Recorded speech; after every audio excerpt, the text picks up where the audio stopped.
Hello అండి, అందరు ఎలా ఉన్నారు? బాగున్నారా? సో మాకు వెదర్ భలే కూల్గా ఉంది, ఫుల్ మంచు పడుతుంది. అయితే మా ఇంట్లో ఈరోజు డిన్నర్కి ఏమి వంటలు ఒకసారి చూసేస్తామా.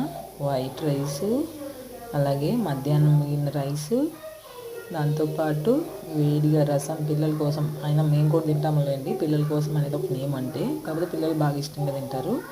దీంతోపాటు ఎగ్ కర్రీ, టమోటా ఎగ్ వేసి చేశాను. ఇది డిఫరెంట్గా ఉంటుంది అనమాట, రోజు చేసేలా కాకుండా ఎప్పుడు ఒకేలా కాకుండా డిఫరెంట్గా చేస్తే పిల్లలు తింటారు కదా, అందుకోసము.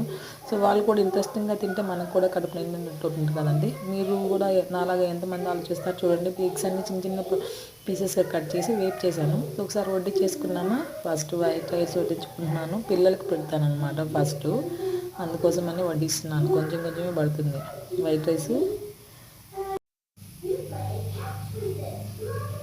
అది గట్ సరిగా పడట్లేదు అనమాట, అందుకోసమని అన్నిసార్లు వడ్డించడం జరుగుతుంది.